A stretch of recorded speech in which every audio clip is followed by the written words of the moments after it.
Hello, everybody. Welcome to another episode of Marketing Mondays with Ira Bowman. I am so excited you are here. Today, we have a really exciting topic. It can be very helpful too.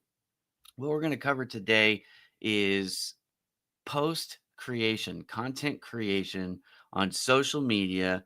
I really want to help people with something that I know a lot of you struggle with how to create content that will get you closer to your goal. You want to captivate your audience, you want to build your audience, you want to move products, whatever it is.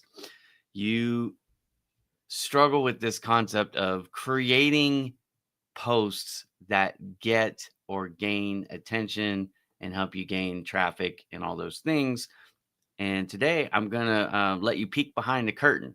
I'm going to teach you how to create content that will move the needle forward for you.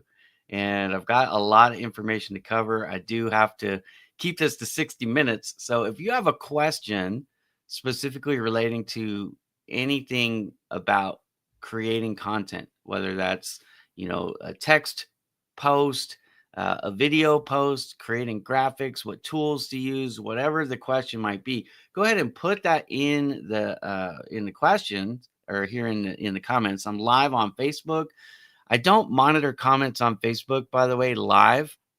I look at those later. So if you want to catch my attention, be like Lynn here and come on over to LinkedIn or find me on my YouTube channel if you don't want to find me on LinkedIn. So YouTube and LinkedIn, I monitor the comments live. You might wonder, why is that? Well, I use a video producing tool called StreamYard. And StreamYard, for whatever reason, doesn't import in the Facebook comments. They only import in the comments from LinkedIn and YouTube. So while I am live on Facebook, and I actually do pretty well on Facebook with my lives, I don't have an opportunity to monitor those questions live because I don't have a personal assistant. Okay. So get your questions in. I'm going to type that out.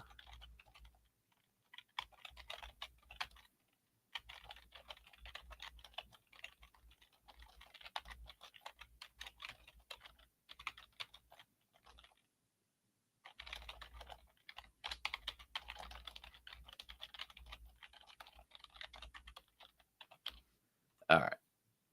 Sorry. Oh, my daughter's watching. Hey, Lily.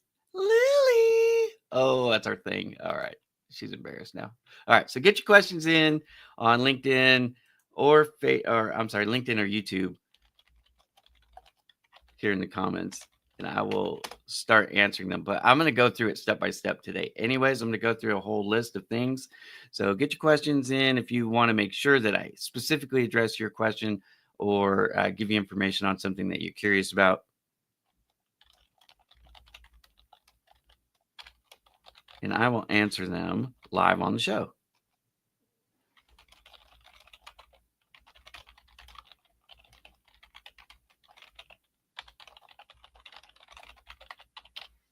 If you post a question on Facebook, I will answer the question after the show is over, but it won't be live. So that's the difference, right? So if you get your question in on Facebook, I will answer it later.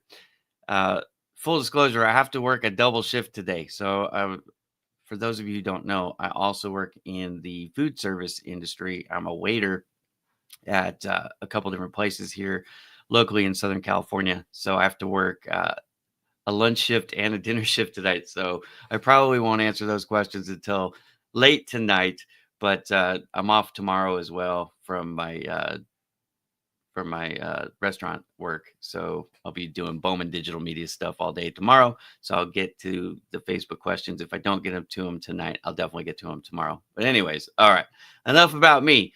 What we want to do is we want to get this thing rocking. And by the way, you're always welcome. I always love knowing where you guys are watching from. So if you want to put in the comments where you're watching from as we get started, that would be amazing. And I'll put your comments up on the screen just like I did for Lily and Lynn. And thanks, guys, for joining in the show. But let's get into it.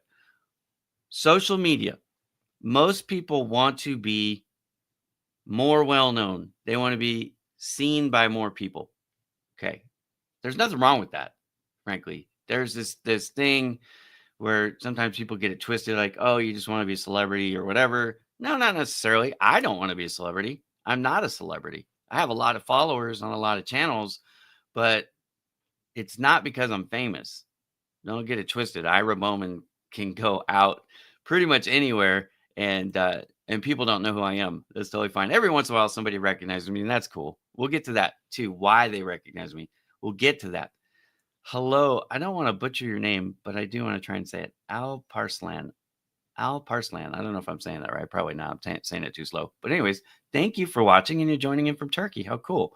I'm joining you from Southern California.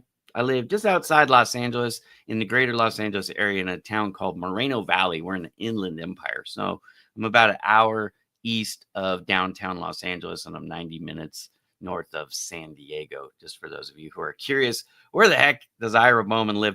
We had all these wildfires.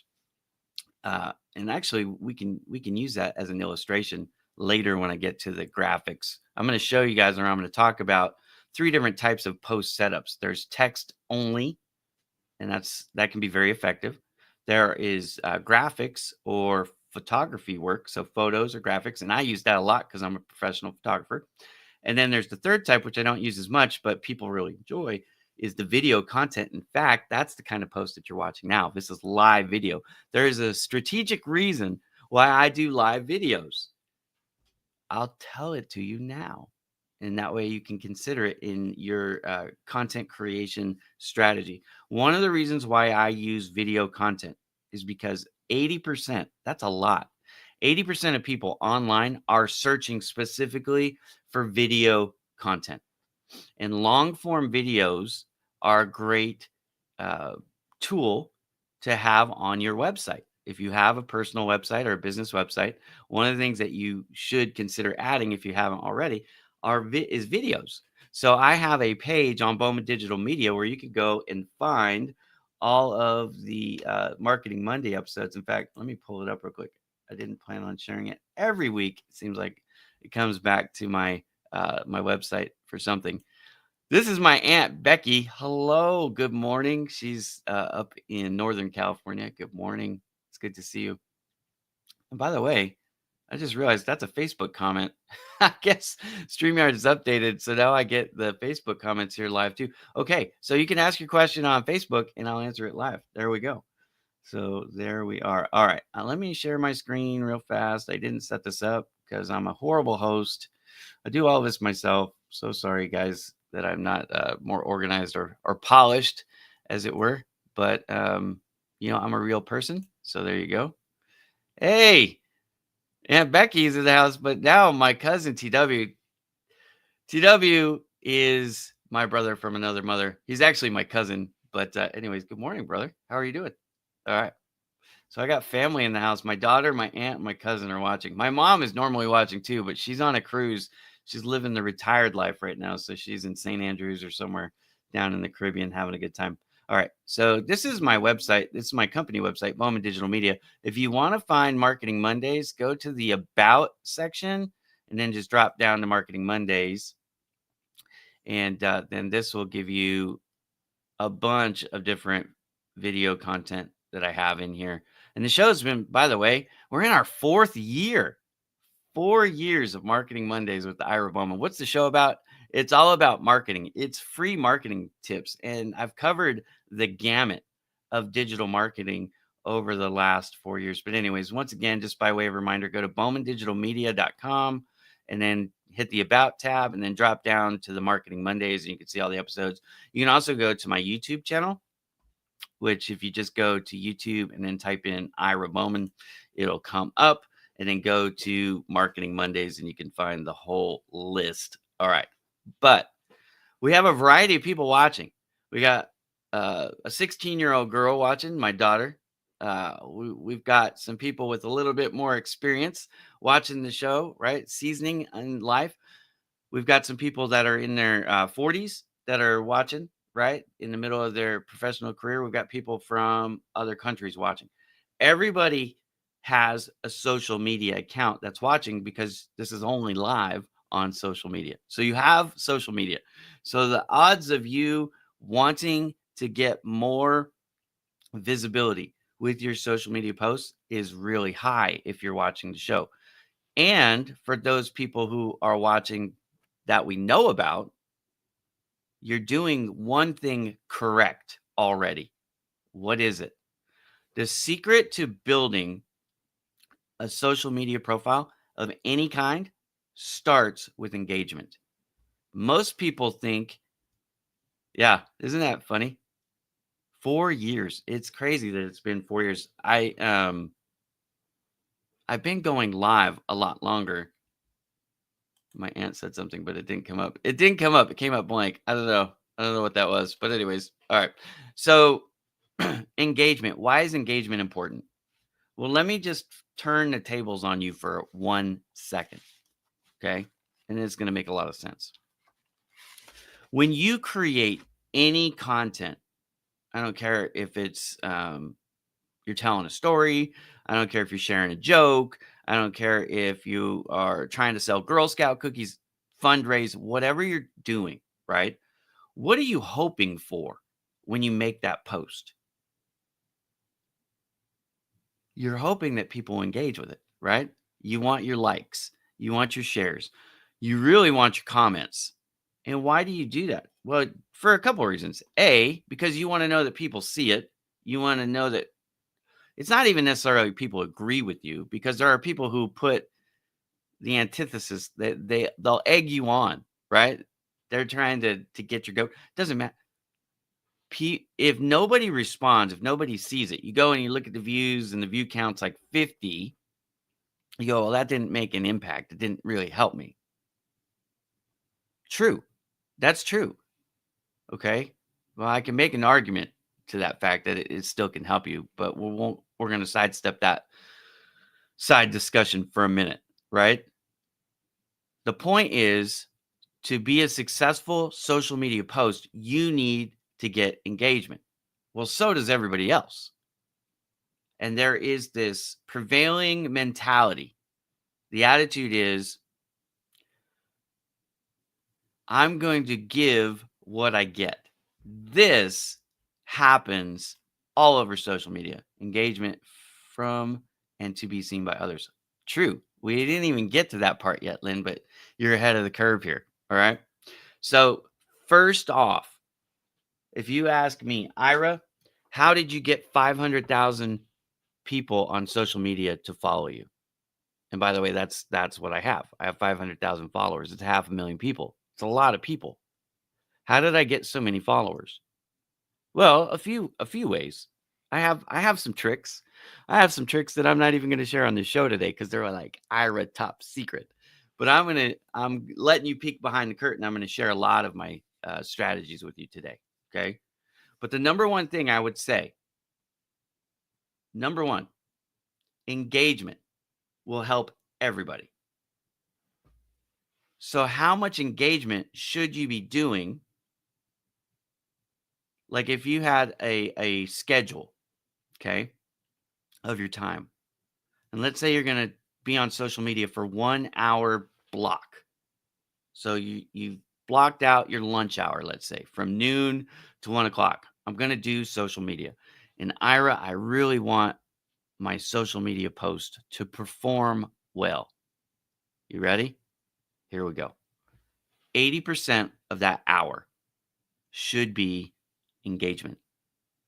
20% or less should be on creating the post and engaging with the people that engage on that post. In other words, don't just open up LinkedIn, go straight to create new post, type in your post or add your video or add your graphic, and then hit post, and then shut your computer or your phone down and go back to work.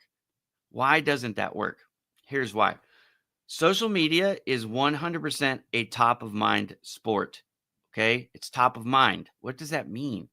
That means if they haven't heard from you in a while, if they haven't thought about you in a while, you're not on the top of their mind, they're likely not going to see you. Do you know how many people are posting every second of every day on every platform?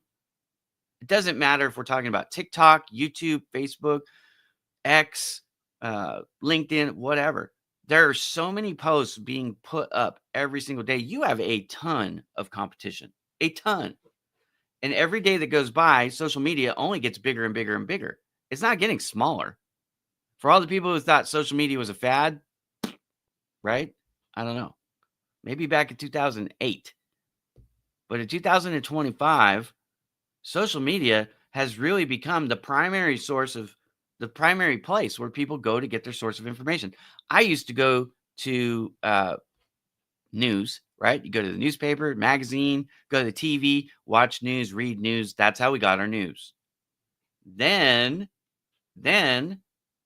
you had Fox News and CNN, 24-hour news channels. You'd go to those. Then they had their websites, right? So you would go to those. What am I talking about? For breaking news, stuff that happens fast. You want to know where most people go to get their breaking news now? Like it or hate it, doesn't matter. X. X is the platform. It used to be called Twitter, right? People would go to X. Here's a good question. Which social media platform do you find most effective for achieving high levels of engagement? Well, Rizwan, I am going to answer that in detail. I'm going to give you the correct answer right now, but I'm going to explain it more in detail in just a moment, okay? So stay tuned. But the answer is it depends on who you're going after. Right? My audience is primarily on Facebook, Instagram, and LinkedIn. That's where I get the best engagements, okay? I'm also on TikTok, I'm also on X, I'm also on YouTube, right? I have other social media platforms. But where I get the most engagement isn't because one of those is my favorite.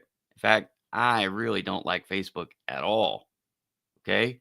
Not a fan of Facebook for a variety of reasons we won't get into today because it's not what the show's about. But it doesn't matter.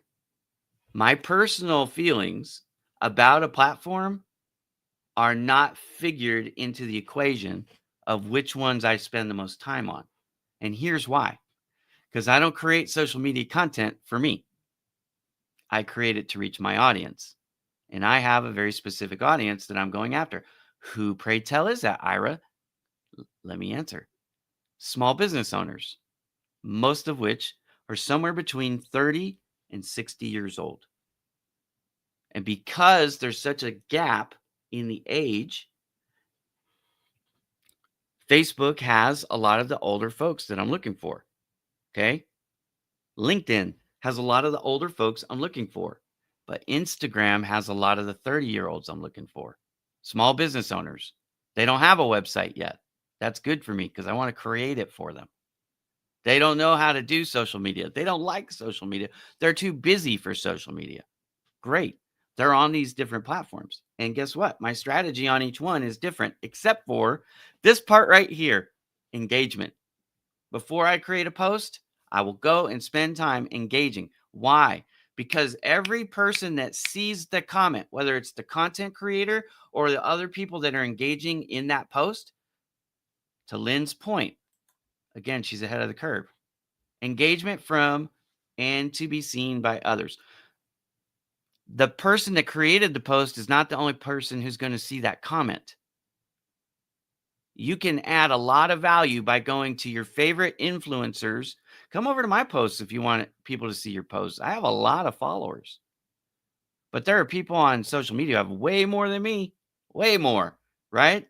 Go to Simon Sinek or Gary Vee or go whoever's the linchpin, right? Neil Patel, another one of mine, right? In the marketing space. Go find posts that have a lot of comments. And you don't just have to comment, by the way. Let's get into comment strategy just real fast. And I'm spending some time on this because it is so important. And it's the thing most of you are doing wrong.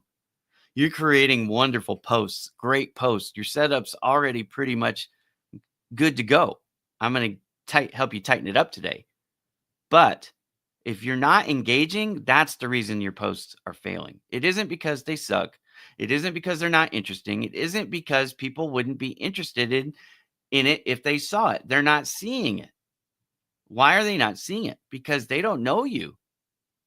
Or it's been forever since they've thought about you. Look, I want to be 100% transparent. My Aunt Becky, I love her dearly. I haven't thought of her in the last week or two. She hasn't popped in my mind. And it's not because I don't love her. I love her to death. And I'm sure it's about the same for her, right? She would tell you I'm her favorite nephew. I think she should. I'm awesome. Anyways, why haven't I thought of my Aunt Becky? I got a lot going on. Why hasn't Aunt Becky thought of me? She's got a lot going on, right? But what happens when Aunt Becky puts a comment in my post? Doesn't matter if it's on Facebook, LinkedIn, or YouTube, by the way. Doesn't matter. Now all of a sudden I'm thinking about her. I'm thinking about some of the times when we were younger and I actually lived with her. Yeah, right. I'm thinking about the last time I saw her at a Black Bear Diner, right? I'm thinking about these things. It's top of mind. Right now, I'm thinking, hey, I should go over to Aunt Becky's profile and check out and see what she's got going on currently, right? She's got beautiful grandkids because my cousin TW and I like to have babies. Both of us. I don't know what it is. Genetic. All right, here we go. She is top of mind right now. So is Lynn. Lynn is an amazing supporter of mine. Whenever I see a post of Lynn, the very first thing I think of is I need to support her post. I think about that. She's never paid me a dime. I've never paid her a dime, but she's a great friend of mine. We've never met in person, but I've gotten to know her over the years because of all the comments that she's made on my posts and all the posts that I've read of hers. Like, I literally want her to do well. She works for a company called Job Ready Today. They do company outplacement services, and they also help job seekers build their resumes and do interview prep and all this cool stuff. The other day, I said, hey, tell me what you're trying to accomplish on social media, and I'll see if I can help you find it. And she said, we're looking for help with this outplacement services. And I said, I will definitely keep my eyes and ears open for you. And if I hear anybody or see anybody, I'll send them your way. Of course I will. I've worked with them. They were a client of Bowman Digital Media for a while, right? The company. And I'm friends with the owner. And anyways, I know they do good work. I've had Curtis on my shows on Project Help You Grow and on Marketing Mondays, I believe. But anyways, the point is, I would definitely do that anyways. But because she's asked for it specifically, I know 100% how I can help her. And by the way, I just mentioned her on my live show in front of all this audience and exactly what they're looking for, right? If you need to know what outplacement services are specifically, I recommend you find Lynn's comment here on LinkedIn and you reach out to her and she can have a one-on-one meeting with you and tell you what it's all about, right? I could explain it, but that's not what the show is for. But she's top of mind. Why? Because we engage all the time. Like my friend Mike O'Connor, right? Mike O'Connor and I have very different personas and objectives. We're probably more dissimilar than similar, except for our work ethic and our strategies. What we do behind the scenes to accomplish what we accomplish in front of the scenes is almost exactly the same. Right. And I respect Mike's work ethic and his brain. Right. He goes about things a very different way than I do. From the very first moment I actually talked to Mike, I thought he was being a brash. I'm not going to say it. Right. Well, I told him personally because it's not my personal brand. It's not my persona. Right. We're vanilla and chocolate. We always have been. My pleasure, my friend. And I hope some I hope some leads come in your way. All right. But here's the thing. Engagement helps you be seen and be thought of. So it's like the kindling to the fire. It's the fire starter. Engagement. Now, how I do it specifically, I'm going to share some real Facebook cousin here. Yes, thank you, brother. Brett and I are cousins.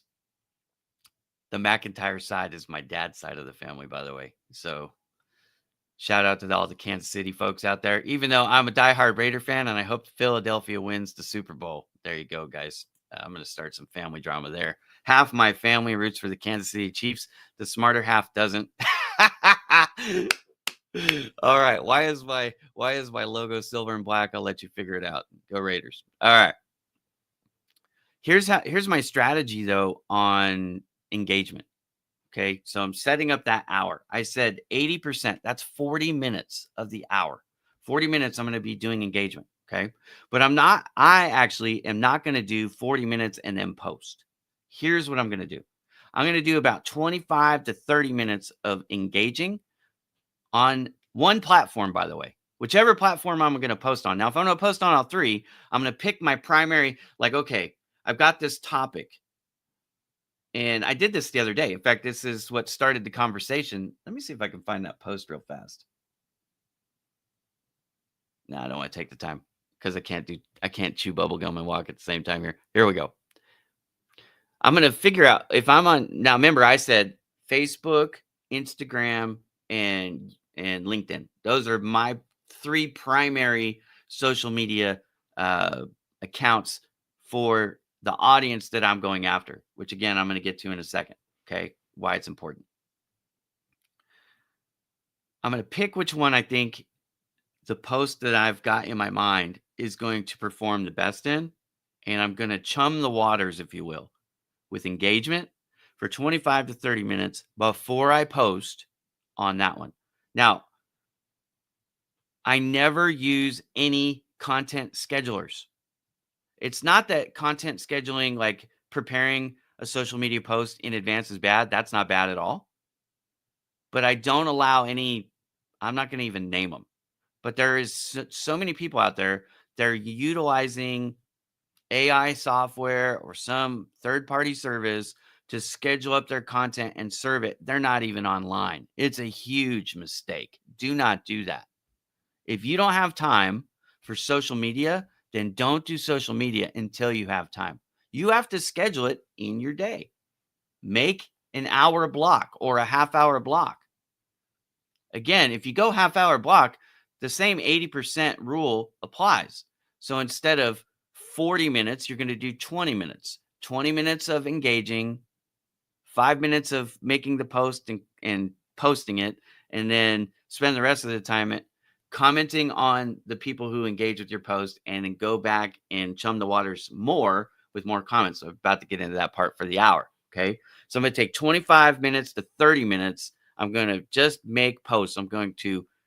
I don't scroll feeds. I have like Lynn, for example, right? Since we're talking about Lynn and all the wonderful ways that she has supported me and I want to support her. Well, I have her LinkedIn profile saved as a bookmark in my favorites. Okay. And so what I do when I open my browser, instead of scrolling the feed, and that's a waste of time, I go like a sniper. I go straight to the people that I want to support, and I want to find out what they've got going on.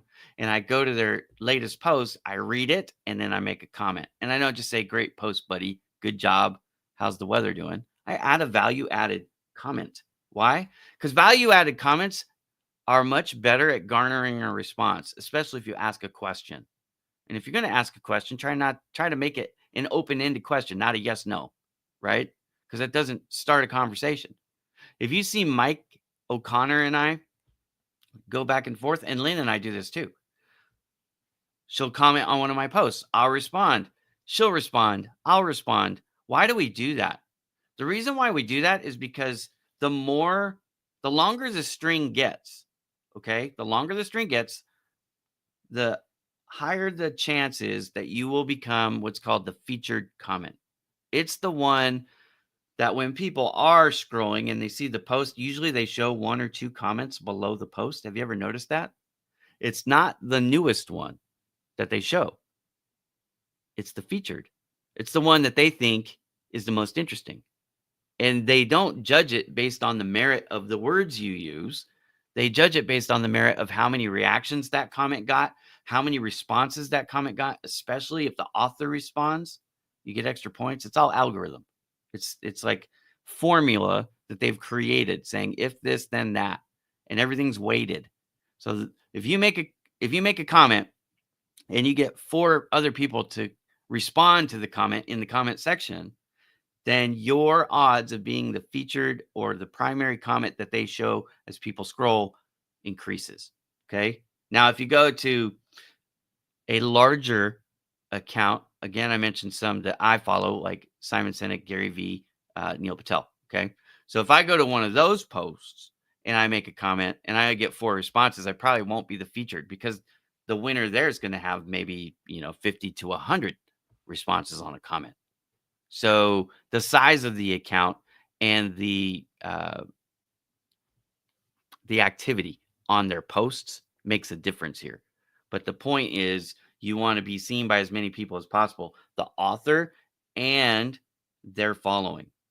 It's a great way to spread out, to spread your wings, to cast your net wider and farther by making comments. But also, again, even if the only people who ever saw it were the people that you're commenting on their posts, you still would be doing yourself a favor. Because again, I don't know the last time I thought about my cousin Brett. It's probably been a few months since I've seen, something of his on Facebook. He's not showing up in my feed. I don't have him bookmarked, right? But today I'm thinking about my cousin Brett. And guess what? Because my cousin Brett made a comment on my live show, now thousands, tens of thousands, maybe even 100,000 people are going to see this. Because again, it's not only on LinkedIn, it's not only on Facebook, it's not only on YouTube, it's going to live on my website, right? So, what am I inclined to do after the show is over? Go over to my cousin Brett's Facebook channel and see what he's got going on. And I'll probably drop a comment or two on some of his posts because that's how I do it. I believe in something called win-win networking. It's good for you. It's good for me. It's good for both of us. And reciprocity is one of the keys to success in social media. You cannot do social media by yourself successfully. It's called social media. You've got to be social engagement. Look, I've spent 36 minutes on the intro and then talking about engagement. Why? Because it's 80% of the battle. If you just master engagement, your social media content will go through the roof. You want followers. You want new customers. You want more referrals. Whatever it is that you want, most likely the answer is going to be found in engagement.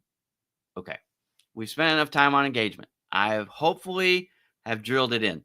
But let me just finish the hour strategy up, right? So 25 minutes to 30 minutes, we're making comments on other people's posts. We haven't done anything with our post. At the 30-minute mark, we're going to go make our post if we haven't made it already, but you pretty much know what you want to post about. So get that thing done, created. And if it's a text-only post, which we'll get into post types in just a second, but if it's text only, you can probably make it in 60 seconds to 90 seconds. You don't need to overthink it. Let me tell you something that I learned a long time ago. And this is something that a lot of you struggle with. Perfection is the worst enemy of done. What do I mean by that? Good enough, in most cases, is good enough. If you're striving for perfection, you're slowing everything down. It doesn't have to be perfect. Let me tell you a secret. It never will be perfect. Whatever you're working on, look, none of us are Jesus, okay? None of us are perfect. You're not going to make a perfect post. You're not going to engage on posts perfectly. That's why I'm not teaching you how to engage. I'm telling you, you need to engage. Be friendly, be professional, be interesting, right? You need to do that on your posts. You need to do that on your comments. Don't be boring. Don't be a jerk, okay? Support people. People want to support people that support them and that they like. You have to be likable, right? The Bible says if you want to make friends, show yourself to be friendly. It does. Agree with the Bible or not? It's great advice. I agree with the Bible, 100%, by the way. That's a side note. All right, here we go. After 30 minutes, I'm going to create that post. I'm going to launch that post on the primary platform. I probably am going to go to the other platforms and put it up too, but I know that those aren't going to perform well, and I'm okay with that. We'll get into why later if we have time, okay? But my primary channel that I've created this content for to reach the audience that I'm going after, that's the one that I'm making the comments on. That's the one I just posted on, and that's the one I'm going to stay on and continue to comment. Now, for the rest of the hour, whatever I got left, I'm going to monitor that post. Anybody who likes it, anybody who makes a comment on it, anybody who shares it, I'm going to do two things simultaneously. First thing, I'm going to make a response. I always reply to every comment unless I just don't get it or they're rude. I don't engage with trolls. Now, I used to delete troll comments. I actually leave them up now because a troll can be very helpful to you if you don't let it get under your skin. I used to take it very personally. Back when I started doing this in 2018, 2017, I didn't understand social media, right? I didn't understand the power of a troll. I'm not afraid of trolls. Couldn't care less. Just another keyboard warrior who wouldn't have the audacity to say it to my face, and if they did, they'd find out. You see what I mean? But the fact is, I used to delete it. I used to call it content pruning. I would content prune. I'm like, hey, it's my post, and I still believe that. If you want to delete them, you can. But the thing is, inflammatory comments where I'm not a proponent, I don't recommend that you make them, right? Here's the one thing I will say about it. They can help you get more support from your friends, from your allies, if you will, right? And what do we need? We need comments. Why do we need comments? Here's why 99.9% of you don't know how to scroll social media correctly. You're letting the algorithm determine what you see. It's a waste of time. I'm telling you, there's a lot of people out there that you're interested in. You're not seeing their posts. You think they don't post. They're posting every day. They're wondering where the heck you are. You don't see it because you haven't bookmarked their profiles. You haven't bookmarked them. So you're relying on Facebook or LinkedIn or Instagram to show you what they want to show you as opposed to what you want to see. I've taken the power away from them. Bookmark your top content creator or any of your family that you want to see. Bookmark them as a favorite in your browser, and then you could just click right on their name and go straight to their posts, and you can see it instantly without ever missing anything. And even if you don't do it but once a week, you still could catch up with them once a week. You see what I mean? All right, I got a question here. Let's see. How do you determine which topics are most important for your audience and their interests? Great question. You have some really good questions, and I'm going to answer both of them, but not right this second. Okay, we're going to get there. First thing I want you to do is follow along with me here on the rest of this hour because I need to get through this. Okay. So 25 to 30 minutes, we're doing kindling by engaging on people's posts before we make our post. Then we make our post. Let's say that takes 5 minutes. So we're at 30 to 35 minutes.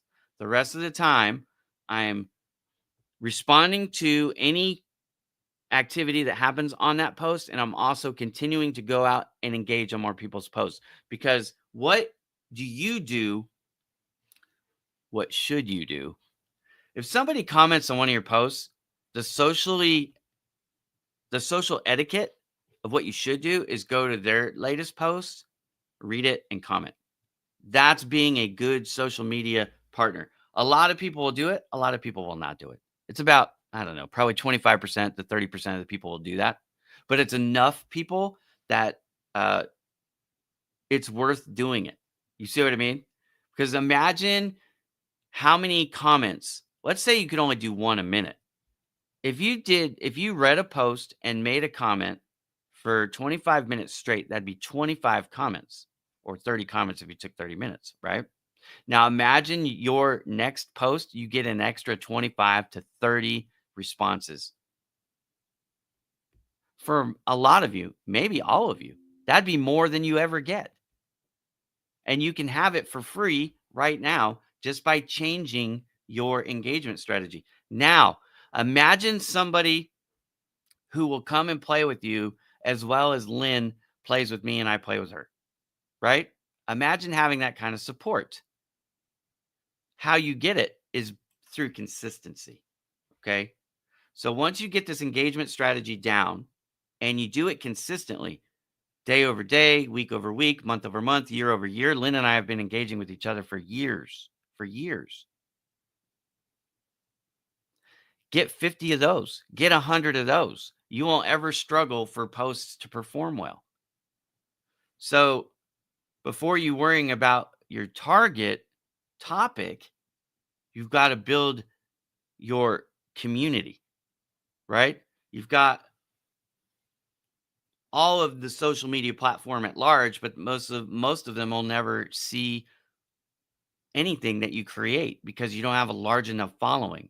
You're not getting large enough engagement to roll out into that third level, that fourth level of connectivity. So you've got to build your core. You've got to have 5 people, 10 people, 25 people, 50 people. Over time, that number can grow, by the way. So start small, get your Fab 5, right? Or maybe your MySpace 8, whatever, right? Get your inner core that will support you. They've proven they'll support you, and support them. Don't don't be just a taker. You got to be a giver. Give and take, right? That's what's brilliant about the engagement strategy that I implement, right? You're giving for a half hour before you ever ask for anything back, right? There will be people who see you in as they're scrolling, and they will engage. But you're now going to bring people on purpose. They're going to click on your profile. They're going to go to your activity. They're going to find your latest post, and they're going to support you there. Okay. That is far more important at the moment than the topic. Until you lock in that, Rizwan, the topic is almost irrelevant. Okay. Unless you're being inflammatory or controversial, which you don't want to be, right? Especially not on LinkedIn. Okay. Now, let's get into some of the meat beyond how you spend your time. Once you know how to engage and you engage right, your social media performance for all your posts, whether they're good or bad, are going to improve. Okay. But there are some things that you need to talk about and need to think about.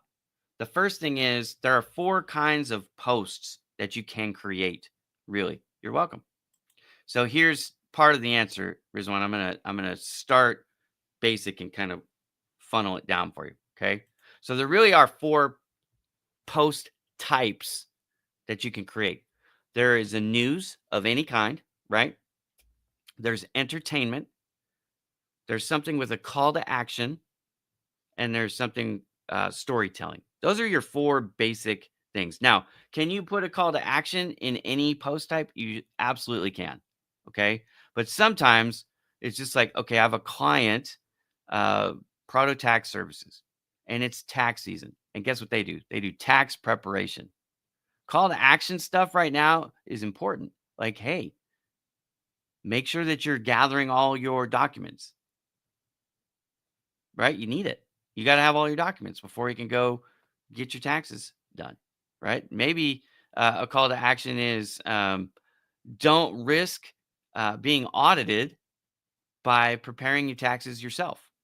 Or maybe the call to action is something like, hey, maybe you're leaving money on the table by using a do it yourself. Why don't you allow a human being with experience to double check and make sure that you did everything correctly and you're not missing out on extra money in your refund, right? So the call to action is hire a tax preparation professional as opposed to going to an HR block or whatever and just using their software. Okay. That could be a call to action post. Doesn't have to have fancy graphics, doesn't have to have a story involved, although it could. If you wanted to turn that into a story, you could talk about a time that somebody used one of those do it yourself websites. Then, for whatever reason, they decided to double check it with a tax preparation. And then there was a difference in the refund of X amount of dollars, right? That could be in a story. Okay. Now, that's the type of messaging: news, entertainment, call to action, and storytelling. Those are the kinds. But how do you deliver it? There's really 3 types of delivery methods right now. Okay. There's text only. What do I mean by that? It's all just typing. No art, no video, just typing. That's text only.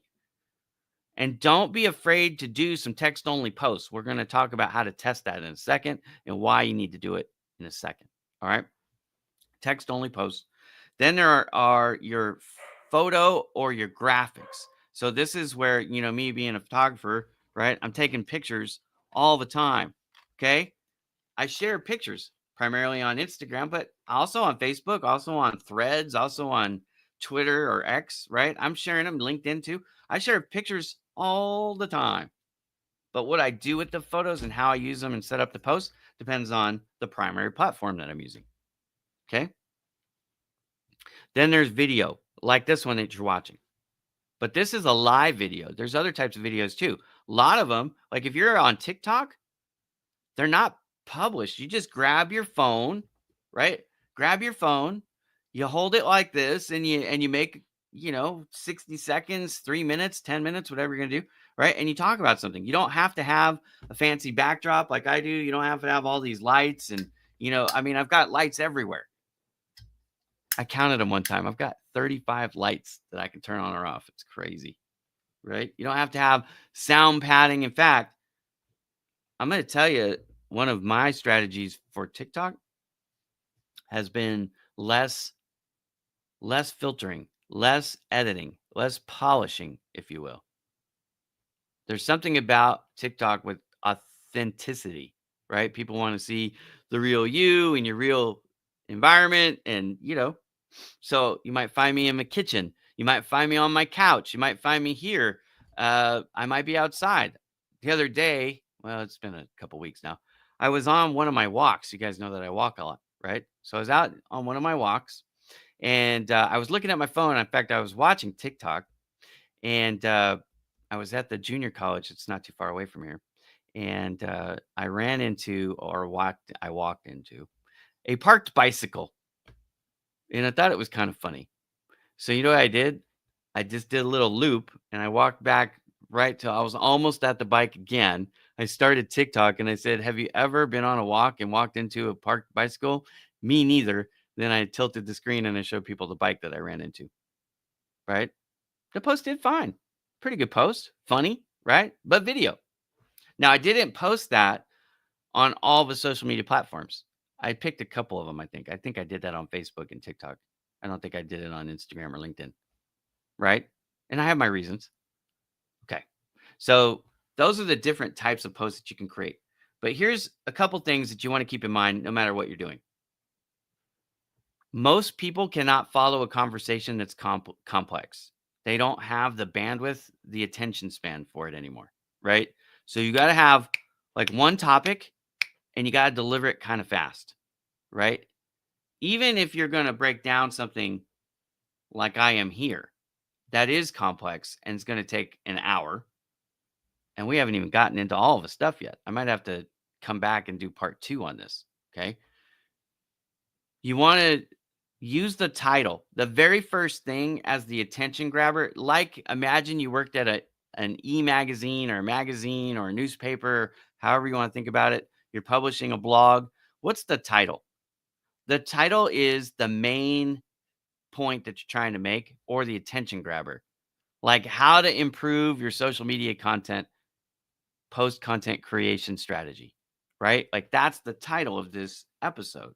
Okay. Why? Because if you don't hook them like you're catching a fish, if you don't catch their attention right away, they're not going to read. They don't read. They're not going to watch the video if the title doesn't capture their attention. Why? Because squirrel, ADHD, the world is distracted.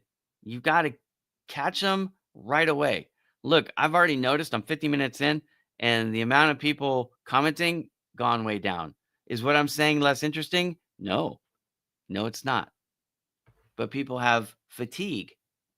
This happens every show.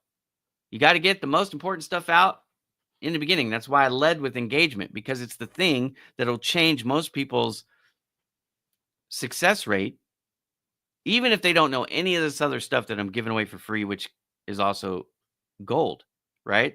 People will spend thousands of dollars to learn what I'm teaching you here for free today. Okay. So what else? One of the things, if you're trying to reach your audience, Rizwan, you need to know which type of content they respond to best. Older folks will read more than younger folks. So if I'm going for somebody that's C class level, what do I mean by that? CEO, CMO, CFO, CIO, CTO, CRHO, whatever, right? Whatever their chief title is, let's say CXO, right? Chief something officer. Those folks are typically not 30, right? Especially not in what we call enterprise companies, larger companies, your Xeroxes, your Coca-Colas, blah, blah, blah, right? Like those size companies, usually they're older. They're in the 40s, 50s, 60s, sometimes 70s, even 80s, right? Those people are more likely to read than the average employee, right? So if you're going after older folks, more experienced folks, one of the things is use more text posts. But when you're creating your content, you need to understand what they're interested in. And if you don't know what your demographic is interested in, then you need to do some research.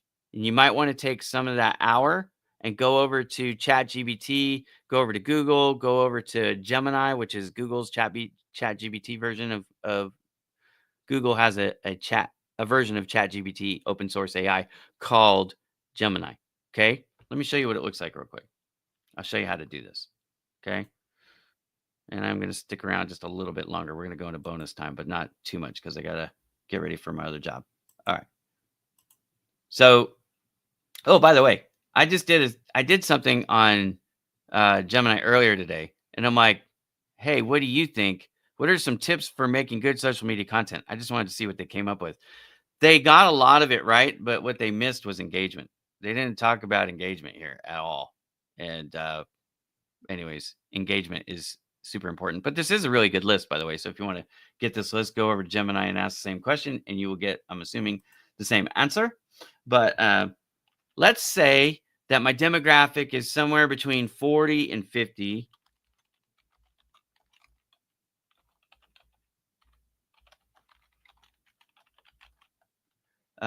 Small business owners.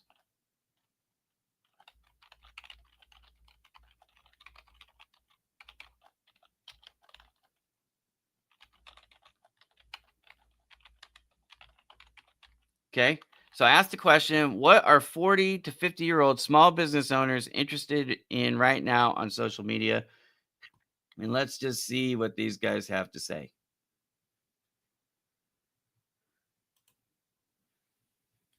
And I have no idea because I have not done this.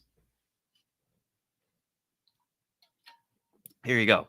So Rizwan, sorry. How do you determine which topics are most important? Well, one of the ways you can do it is you can go to artificial intelligence and you can ask. Okay. And so marketing strategies, I'm talking about that all the time, sales and revenue, productivity and time management, technology and automation, financial management, industry trends. So here's some personal development stuff, community and support. So if you're running out of ideas, this is one of the ways that you can find out. But also, remember that little thing that I was talking about with engagement? If you are engaging with people in your core demographic, which you should be, we didn't talk about that, but that's actually something that is important. Make sure that you are engaging with the people that you want to engage with you. In other words, find your demographic. So you need to clarify it if you haven't already. That's marketing 101. You have to know your audience, right? If you don't know your audience, then you need to spend time before you ever make social media content. Figure out, lock that down. Who am I trying to reach? Why am I trying to reach them? How can I help them? What's my unique value add to them, right? You need all that stuff. I'm taking notes on what I don't already know. Good.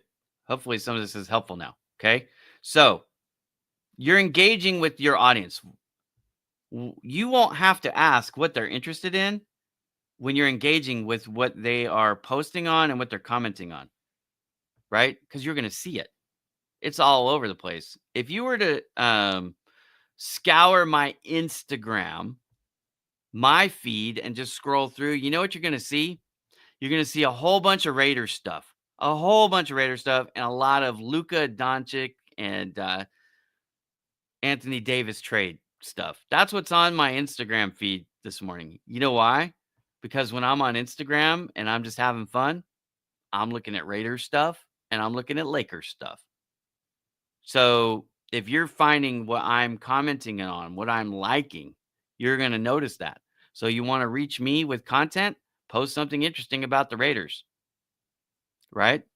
Tell me that you think Chip Kelly is going to be a good offensive coordinator, or why you think it might be a mistake for him because he didn't do well as a NFL head coach, right? It was a disaster in Philadelphia, a disaster, right? But he did pretty good at Ohio State this last year, national champion Ohio State, OH. All right. So sorry, Notre Dame fans, had to do it. Okay. If you want to know what people are interested in, look and see how they're spending their time. Social media, that's one of the easiest of all the mediums to figure out what people are interested in because it's not a secret. It's public. You can go see what I like. You can go see what I commented on. You can see what I shared. I don't share a lot. There's reasons for that. Algorithm hates when you share something, it helps the author, but it doesn't help you and it can kill your momentum. So be careful with shares. I would much rather copy and paste and then put it in quotations and said as originally shared by, and then tag the author of the original content. That's the better way to share. Again, most people don't know how to use social media. So, you scroll your feed and you hit the share button instead of doing it the way that's better for you. Okay. So you should be able to answer the question what they're interested in with the first 30 minutes of your engagement strategy. You won't have to ask that question anymore. But if you need help, again, ChatGPT, Gemini, Google, there's all kinds of ways to figure it out. You can ask your audience. I wouldn't say polls are necessarily the best way to make social media content, but it can be helpful. It can absolutely be helpful. Hey guys, what do you think is more interesting or relevant to you right now? And then have a couple options and then put other as the last one. Always have other. And if it's other, let me know in the comments. Have a survey. But here's the other thing. Monitor the results of your posts. If you put up 3 text posts, 2 graphic posts, and 1 video post, and you notice the video post outperformed the others, then make more videos. If you put up 1, and 1, and the text one does better, well, it might have just been the time of day or it was more interesting that day. So you have to A/B test things and do it repetitively, and then you'll find out, well, hey, on this channel, this audience definitely seems to favor video. So I need to invest more time in making video, or maybe it's some graphics. You're like, Ira, I'm not a graphic designer. No problem. Go to Canva or something like it and make some built for you graphics pretty fast, right? Import your logo, import your colors palette, and then add your videos or go to Pexels or something like it and download free photos and then put it together. It might take you 5 or 10 minutes. Or, by the way, you can outsource that stuff. If you're not a graphic designer, I would never outsource my social media content channel. I'm not letting anybody ever post for me, ever. You see a post from me, a comment from me, anything from me on social media, I made it myself. So AI didn't make it. Uh, an intern didn't make it. Nobody from, and I have no problem with, these services, Fiverr or whatever, right? All those, like, I make all my own content, but that doesn't mean you have to. You should be the one posting it because you can't do the engagement if you're not, right? If you're not on social media, and nobody else should be making those engagements. Why? There's relationships that are born. The thing about engagement that we didn't discuss, and my bad, it helps develop relationships. Now, some of them, your family, you already have a relationship with, but most people, like Lynn, for example, again, I'm using Lynn because Lynn's here in the comments with me today, right? So, the ultimate win is when you build a relationship that now transcends social media. Because I care about Lynn as a person and Lynn cares about me as a person. I don't question that, right? Lynn has been given through private messages information about my sick daughter, right? Through struggles that we have as a family because I trust Lynn, right? And she prays for me. Appreciate it a lot, right? So develop the relationships through engagement, right? Relationships are how you're going to get the referrals. I would gladly referral Lynn. I know Lynn has referred me, right? And she will continue to refer my company to those who need my services, the services my company provides. You see what I'm saying? Engagement is the answer to so many of these questions. Okay. You can ask people what they're interested in, you can find out what they're interested in, but then you monitor the responses and the performance. And by the way, let me just say this, and I should have said this at the very beginning too. The number of views, the number of comments, the number of shares is not the ultimate objective for most of us, but that's what most of us hyper focus on. I can have a post that doesn't perform very well analytically, but helps me land a new client. I'm taking that post every single time over one that quote unquote goes viral and doesn't get me any new clients. You understand? You don't have to hit a home run. In fact, you're probably not going to hit a home run very often in social media, but you can build an empire with doubles. Singles are great. Doubles, you can have RBIs all day long. Baseball term, runs batted in, right? Get them to second base. The next guy gets to third base. The next guy drives two people in, right? And they're on second base. Doubles, doubles, doubles. Engagement help you go from striking out to doubles. You build relationships, now you're triples. Because again, now people that you met online, you built a relationship with online, they're thinking about you not just when they're online, but when they're offline. Because if I meet somebody at a restaurant that owns a small business that's talking about, I need outplacement services, I'm still thinking about Lynn and Job Ready today. And I will refer them offline. You understand? That's how it works. Okay. When you set up your text posts, I'm going to give you one crucial tip for each of these delivery methods: text only, photo and graphic, and video. The one for text only is, remember this, people don't really read. Most people don't really read. They scan it fast. So break it up. Use space or hit the return or the enter key and have some white space, if you will, in between the sentences or the paragraphs. Don't make paragraphs too long. And using emojis for bullet points on social media is very effective. I use a couple. I use the check mark, the play button, or the diamond. Those are the three that I use. I do not mix up emojis and have like 100 different kinds. And some people do that really well. Some of my friends use like 100 different emojis in their posts throughout, and it's the emoji that, matches whatever the word is. That's cool. Not my brand. I don't do that. There's nothing wrong with that being your brand. It's just that's not my brand. So I don't do it. Okay. Branding is important. You want to have a style. White glasses. When people see white glasses, they think of me. When people see me, they think of white glasses. Do I have other colors? Not anymore, but I used to, right? Before I went white, when I got out from black glasses, I had black glasses forever, right? Then I started getting colors because I thought, well, I'm in the graphic industry. I was doing my print graphic sales.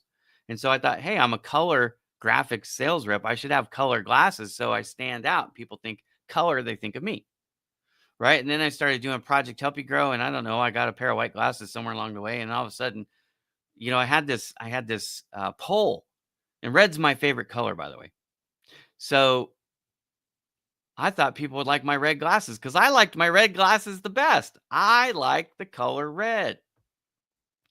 But I also had a pair of white glasses and a pair of blue glasses at the time. So I had this poll. I put up a poll and I said, what do you like better, red, white, or blue? And overwhelming response was white. So I said, okay, my audience likes white. So I decided from that point forward, I was going to go with white glasses as a help with my personal brand. Like when you see somebody with white glasses, the odds are, if you know me, you're thinking of me. Now, there are some famous people that also wear white glasses. That's fine. You don't have to be original. I mean, frankly, nothing is new under the sun. That was talked about in Ecclesiastes back by Solomon 3,000 years ago. It was 3,000 years later. There ain't nothing new under the sun, man. So find what fits you authentically, and then do that. White glasses have become my thing, right? The goatee is my go-to. Now, yes, sometimes I grow my beard out. My wife doesn't always like that, but I do it usually in the winter, although this year not so much, right? But the bald head has also pretty much become my thing now. It's not that I can't grow hair. I can. I just don't grow enough of it on the top of my head. And because I'm not very tall, everybody's looking down at me. Elton John, right? Elton John with his glitter, right? And it's not just the glasses, right? He's always got, the sequins or the diamonds or whatever. I don't know what he's wearing, but he's got bling.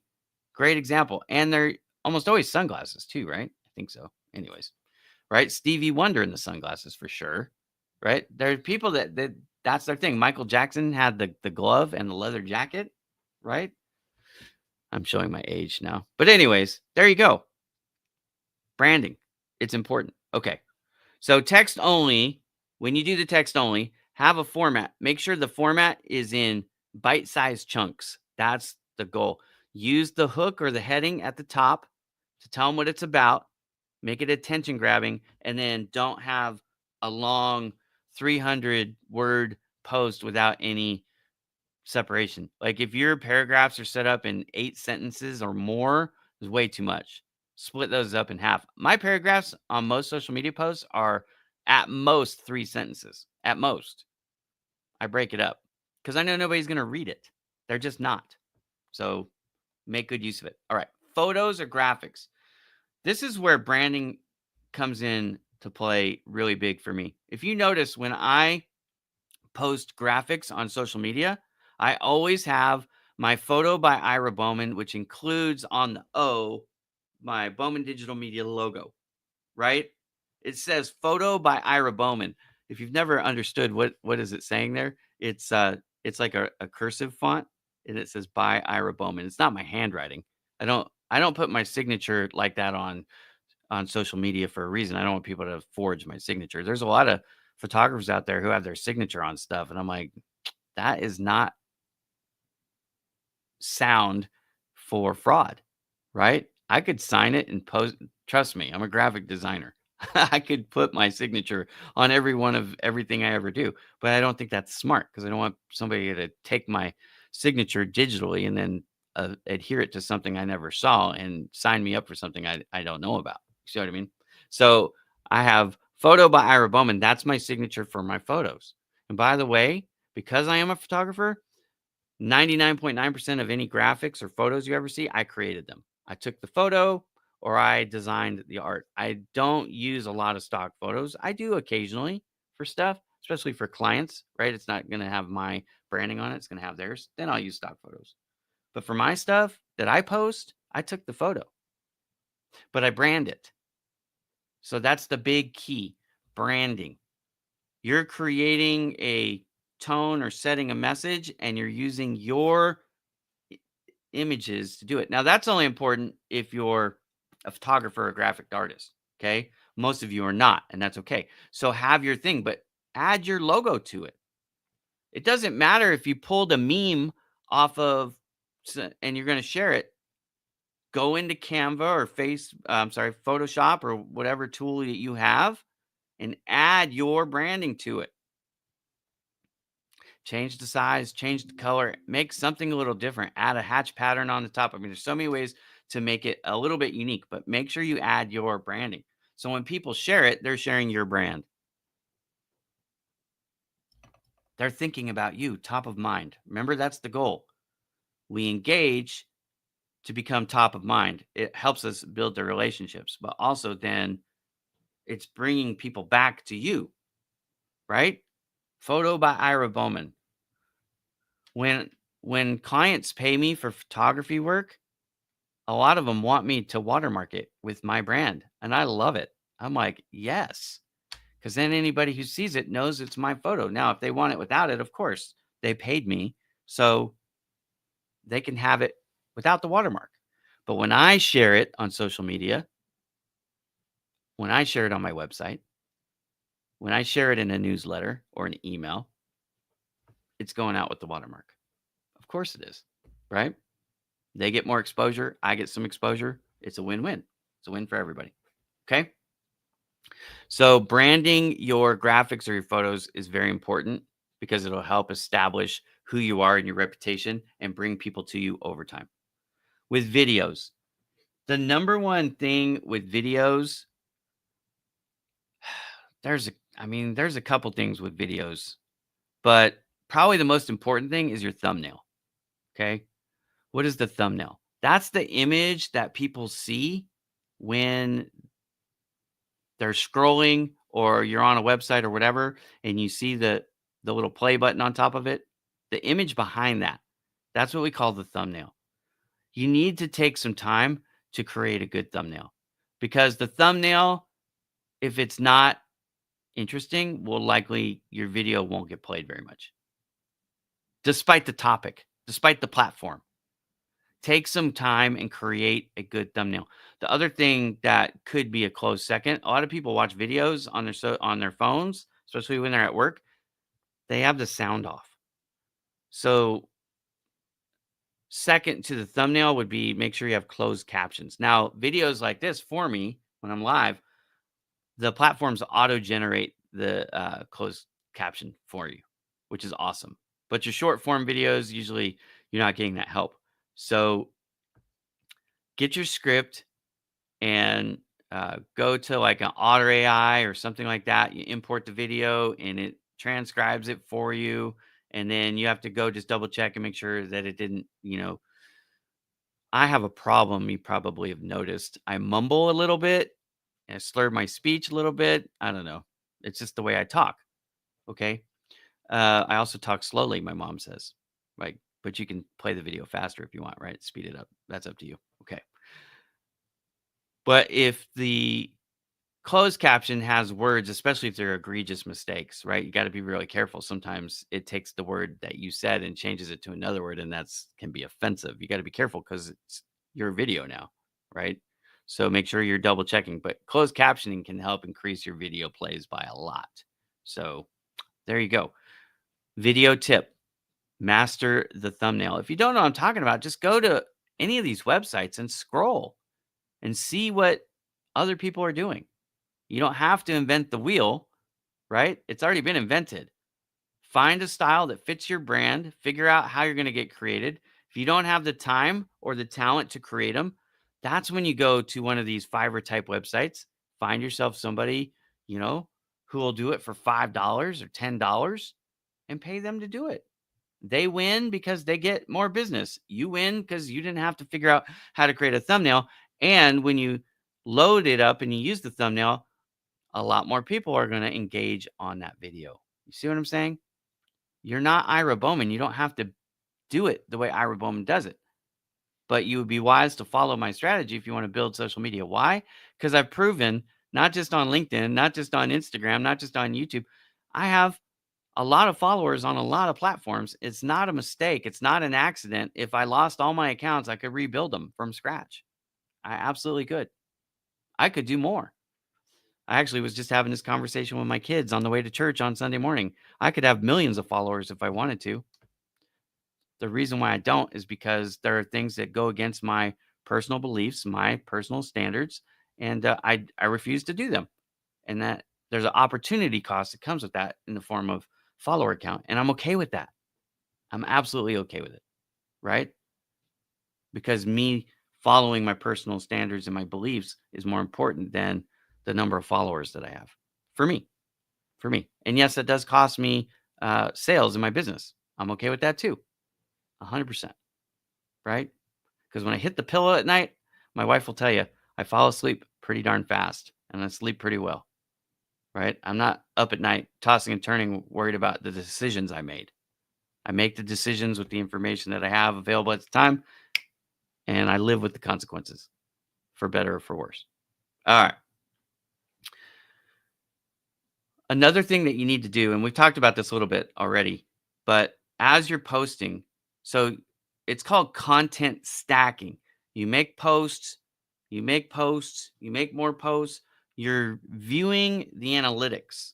Okay. How many people viewed it? How many people commented on it? How many people liked it or shared it? You're looking at the data. Now, don't get overly excited by any one post because it could be a fluke. However, you want to start looking for the patterns. So if I'm creating text only or photo only or video only, maybe it was early in the morning, maybe it was late in the day, maybe it was on a weekend, maybe it was on, a Thursday, right? Start looking at the patterns and going, hey, on this day at this time, this type of post, I got this much response. And on the other day at the other time, I got that much. Which was better? Now try it again. And maybe you mix it up and go, instead of doing a text post, I'm going to do a photo post. Okay. Get yourself some raw data. It takes time. Content stacking. All right.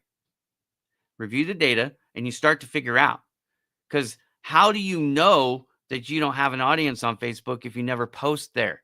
Just because you don't like Facebook, you're not posting it. That's naive. That's sabotaging potentially. Your audience is not necessarily, they don't share necessarily all your thoughts and beliefs. Okay. The people that I want to reach for business are small business owners that are typically overwhelmed by technology, or they're too busy to deal with it. They've got this great idea, or they're really good at, like I talked about earlier, I've got a tax preparation person. He's not the most tech unsavvy client I have. He can work his way around with a little help, right? And social media content's not bad, but that's not how they make their money. And they know that there's only so much time in the day. So they outsource the stuff to us and we do it for them, right? But I reached him, right? He's a client now. I got him. Okay. But I'm trying to reach more people that are either too busy or overwhelmed. They're on Facebook, they're on Instagram, they're on LinkedIn, different parts of my demographic are on these different platforms. So try it. If I said LinkedIn only, and by the way, LinkedIn was the first one that I grew large on, as many of you know, right?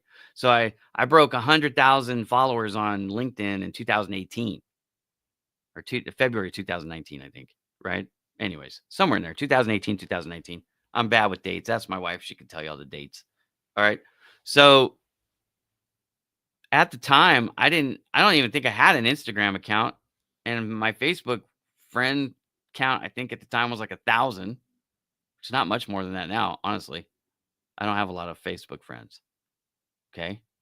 But I get more reach on Facebook sometimes than I do on LinkedIn because I know how to post on Facebook.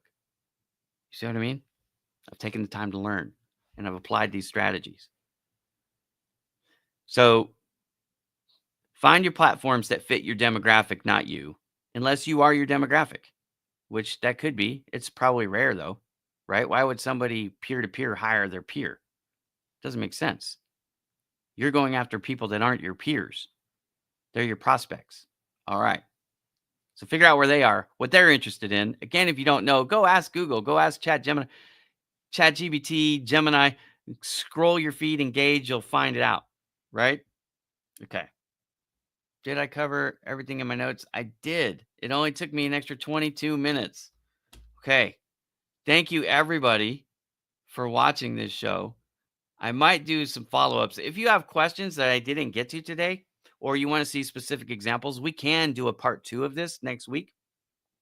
So depending on how the response goes, I'll either have a new topic or I'll go further into this with some specific examples. But again, remember, engagement is the main key. Understand who your demographic is, understand where they are, figure out what they're interested in, make different content types to figure out which ones they engage with more for you. And then don't forget to follow up, not just with the content that you've created and the comments that they've made, but post when they support you in a post, go back and support them, because that's how you're going to build these relationships. At the end of the day, the engagement helps bring eyeballs, but repetitive engagement over time builds relationships. Relationships are how you get referrals. So if you want more referrals, you've got to build the relationships, and the relationships start with engagement, but not on your content. start with their content because they want the same thing you want. They want people to like their post and comment on their post and share their posts. Okay. My name is Ira Bowman. You've been watching Marketing Mondays with Ira. We are live every Monday. Well, almost every Monday on Facebook, LinkedIn, and YouTube. If you miss an episode and you want to catch it, you can always find it on my YouTube channel or go over to Bowman Digital Media. Go to the About section, drop down to Marketing Mondays, and you can find them there. I did change the time. If you noticed, today we started at 9 a.m. Pacific time, 12 Eastern, 12 noon Eastern. I don't know if I'm going to keep this time or not, but I'm definitely moving away from the 11 o'clock. So it will either be 8 o'clock or 9 o'clock, I think. But I like this 9 o'clock start time, so I think I'm going to do that because it's lunchtime on the East Coast, and there's a lot of people in the United States on the East Coast. So I'm thinking that 9 o'clock and noon will probably be it. But if you have any questions for me, again, post them in the comments. Advice, you need advice, ask them. If you have suggestions for future episodes, something I haven't covered or covered in a while, again, let me know in the comments. I do read all the comments after the show is over, and I respond as best I can. Thank you guys for watching. I hope you have a wonderful week, and check me out. I will be on again next week at this 9 o'clock time because I liked it, and we'll see how it works from there. Till then, have a great day, everybody.